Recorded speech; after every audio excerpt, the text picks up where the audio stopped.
Hello, everyone. This is Independent Conservative. I am Ryan Bowling. Thank you all for joining me. Yeah, I'm at work right now, trying to keep it on down over here a little bit here. Want to be too loud, but I had to talk on this issue. I was reading an article from Newsbreak.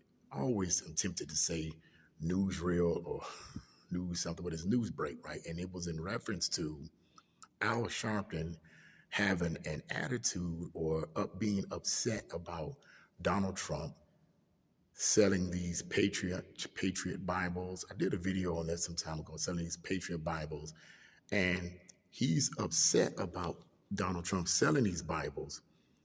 And he said something along the line of any pastor, evangelical pastor or conservative pastor that uses these Bibles ought to be defrocked. That's DEFROCKED.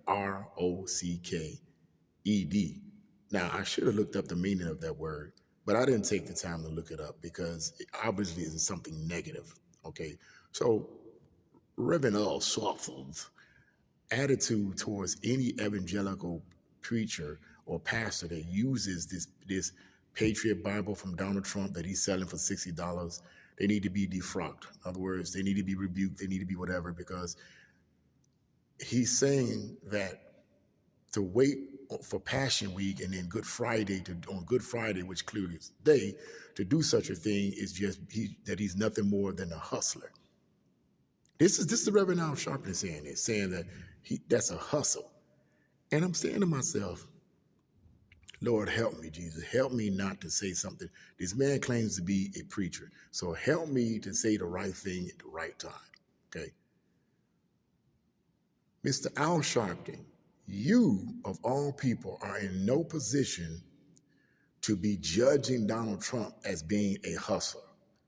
Okay, we could argue that he's selling these Bibles during this time of the period. Times it's a Passion Week and so forth, and he's selling these Bibles for $60 and he's making money off of them. Okay, we could argue that, because this would be the most conducive time for him to do that, right? I mean, it is Passion Week. It is something that evangelicals and Christians in general focus on. So we could argue that, yes. And he's making money, from what I understand, if he's himself is taking part in selling these Bibles. Okay, but Mr. Sharpton, sir, the way I see it, you are in no moral position to judge Donald Trump for selling Bibles on a religious week. And here's the reason why I say that. You argue, Mr. Al Sharpton, that he's hustling. But you've been race hustling for decades. Your argument and your position, Mr.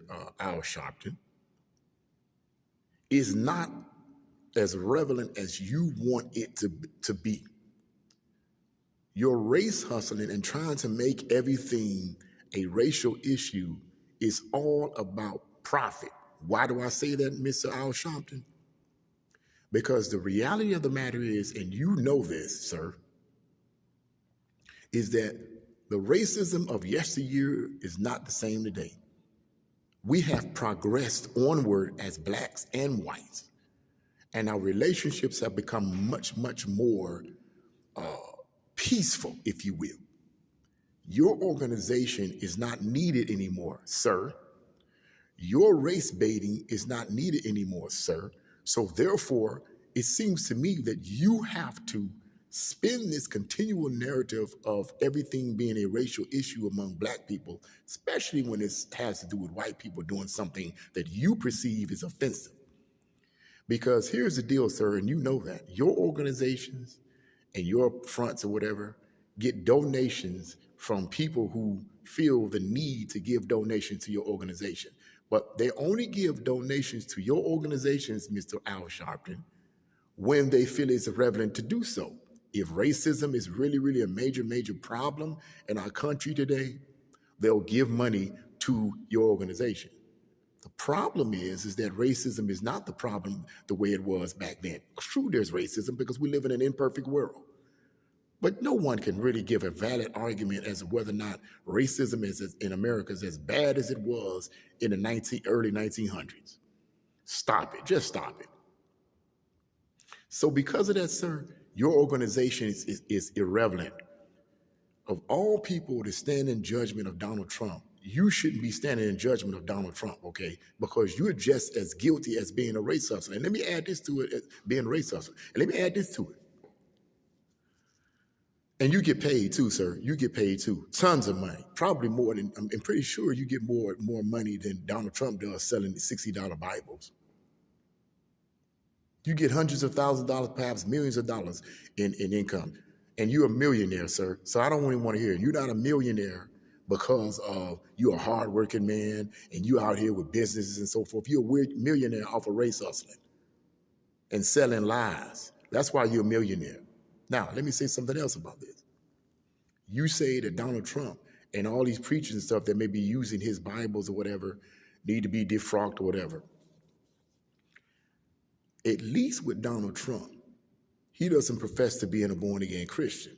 Here's a man who's not saved necessarily. He may believe in God, but he's not necessarily a born-again Christian according to the word of God.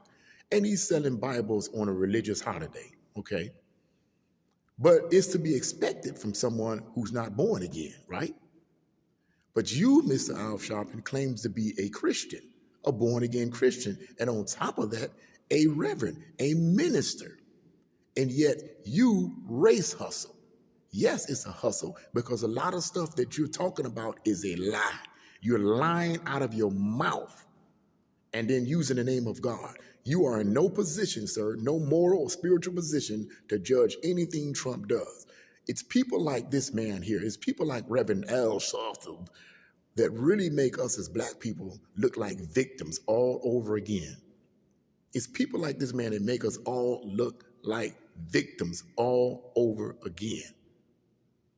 And I get it. You get a lot of money. You get paid. You get paid to do this stuff. I get it. But here's my philosophy. I'm like this, man. Look, I can't keep being a part of something that I know deep down in my heart is not as relevant as it was 60, 70 years ago. I got to find something new. And then use the name of God. You're in no position to judge Trump, sir. You're in no position to judge him. But this, unbelievable. I just wanted to say that, though, because you can read that article in Newsbreak about him being upset and then saying that any pastor, evangelical pastor that uses Trump's Patriot Bible, because supposedly this Bible has the Constitution in it, the Bill of Rights, and the Declaration of Independence. Did a video on that. And so any pastor in this country that's using it, they need to be defrocked. Basically, need to be rebuked, I guess. Man, look, so if somebody is using, what you going to do about it? If I decide to buy one of his Bibles, and I'm an ordained minister, an associate pastor, and I buy one of his Bibles because I like the little add-ons to it, the Constitution, Declaration of Independence, what you going to do about it? I wish one of you would come to me and say something to me about what you can't. You're going to have a fight on your hands. And I'm not talking about no physical fight neither. I don't promote physical violence. But you better not touch me. You better not try to grab me, because I do have a right to defend myself. But in terms of fighting, I'm going to fight you with words. I'm going to twist you all around with that word that you claim that you need to be taken away from me and that I need to be defrocked. So, no, you out of place, bro. You are in no position to judge Donald Trump. You're in no position, okay? Because the same place that you claim he may be on his way to is the same place that you claim that you're on your way to, because you're a hypocrite. You take the title of a reverend, but you are not speaking, nor are you promoting things that are conducive to being a reverend. You are way out of the word, sir. But anyway, that's what I had to say about that. So I just want to say that about that. This guy, he's a hypocrite, and I needed to speak out on that. I get so sick and tired of hearing him talking, I get sick and tired of hearing that. And he needs to be exposed for his depravity as well, okay? The lies he's purported down through the years, he needs to be exposed to. Okay, so I just wanted to say that. What do you guys think? Leave your comments in the comment section below. Like, share, and subscribe to my channel. God bless you all. See you again.